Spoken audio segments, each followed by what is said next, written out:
Hello, everybody. I am Mehak Agarwal. As this year comes to a close, in keeping with our annual tradition, we have brought to you yet another regulatory roundup video where we will be discussing all the major developments that have taken place in various regulations. In this video, I will be assisted by my colleague Ankit, while I will be walking you through the major developments that took place in SEBI LODR regulations. Ankit will be dealing with the other regulations, including buyback regulations, PIT regulations, ICDR, and several other miscellaneous changes. So, without further ado, let us start with the first segment of our discussion and let us come to the major developments under the LODR regulations. This year was very significant if we talk about SEBI LODR, as several amendments, several additions, and several new insertions were made in the regulations. Coming to the first thing was the SEBI LODR amendment regulations. Here, there were 4 significant changes that were brought. Number 1, the corporate governance norms that were earlier applicable to REITs and InvITs, that is Regulation 15 to 27, have now been omitted for REITs and InvITs, and for REITs and InvITs, a separate set of CG norms have been provided. That is, the CG norms under LODR will now not be applicable to REITs and InvITs. Secondly, the shareholders' approval for reappointment of directors. The shareholders' approval for reappointment of directors was required within 3 months. The same will now also be applicable in case of reappointment of directors and not be limited just to appointment. Third, listed entities will now be required to disclose the details of their material subsidiaries along with the details of appointment of statutory auditors in the corporate governance section of their annual report. Fourth, the definition of senior management has seen a change whereby the term functional heads was included in it. The details of each of these changes can be viewed on our website, the link to which will be provided in the description box. Let us come to the next change. There has been now the erstwhile norms that was applicable to RTAs has undergone a change. Pursuant to that, listed entities will now be required to disclose the full contact details of their RTAs as well as the stock exchanges in which they are registered on their websites. Another significant change that we saw was that the format of the ASC report, that is the Annual Secretarial Compliance Report, underwent a significant change. Now, this has brought several points and several items on which confirmation will have to be provided. For example, confirmation will now have to be provided to the fact that none of the directors of the company are disqualified under Section 164. The fact that the policies of the company are approved by the board and are updated on a regular basis, or the fact that the company is compliant with the secretarial standards applicable to it, or also the fact that the company maintains a proper functional website where it makes all the disclosure that it is required to. Coming to the next discussion here is the introduction of BRSR 4. Now, BRSR is Business Responsibility and Sustainability Reporting. During the year, BRSR core framework was provided, which provides for a set of quantifiable key performance indicators.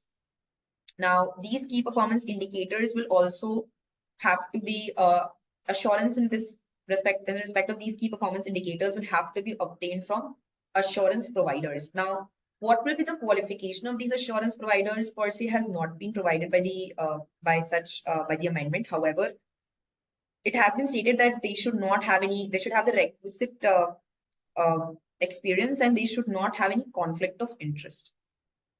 Coming to the next part here is the model type tripartite agreement. Now, whenever there is a change in share transfer agent or appointment of a new share transfer agent, pursuant to the listing regulations, there has to be an agreement, a tripartite agreement to be entered between the existing STA, the new STA, and the listed entity.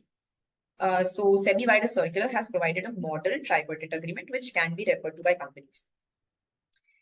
Now, coming to one of the major changes that this year has witnessed was the SEBI LODR second amendment regulations.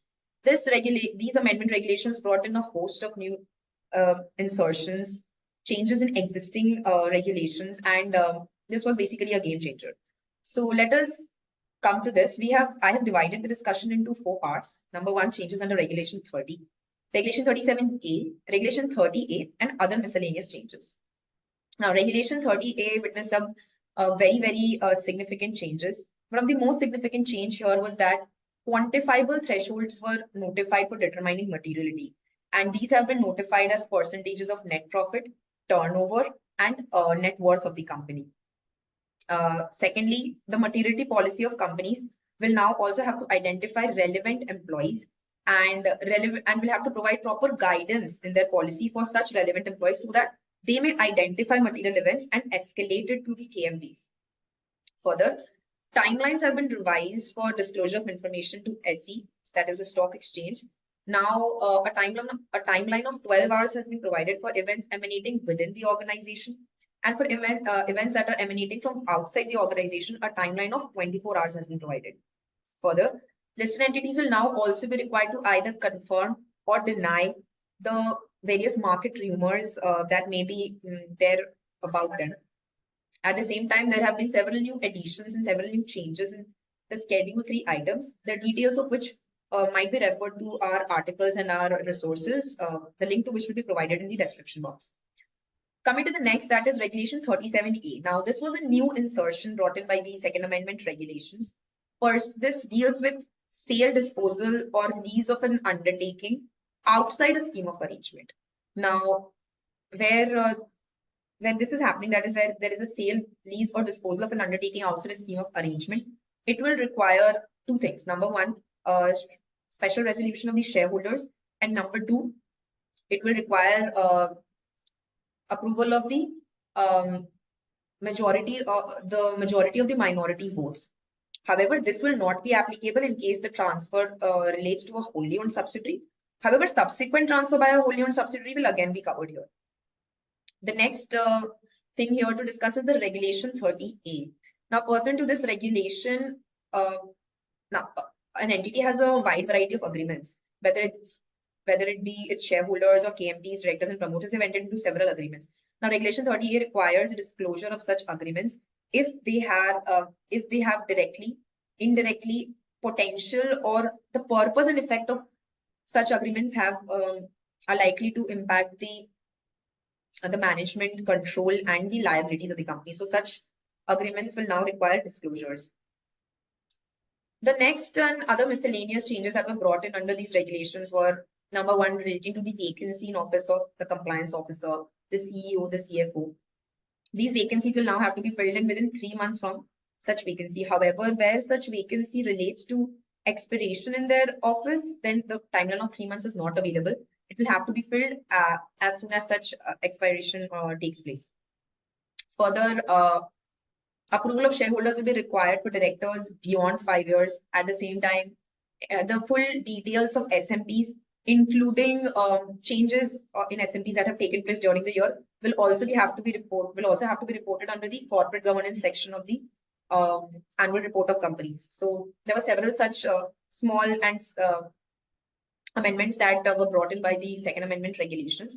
The detailed snippets, our PPTs, our resources and articles on this can be referred to under our LODR resource center, which the link to which I'll provide in the description box below. So this was about the listing regulations, the various changes, the various amendments, and the whole lot of newness that it has brought in this year.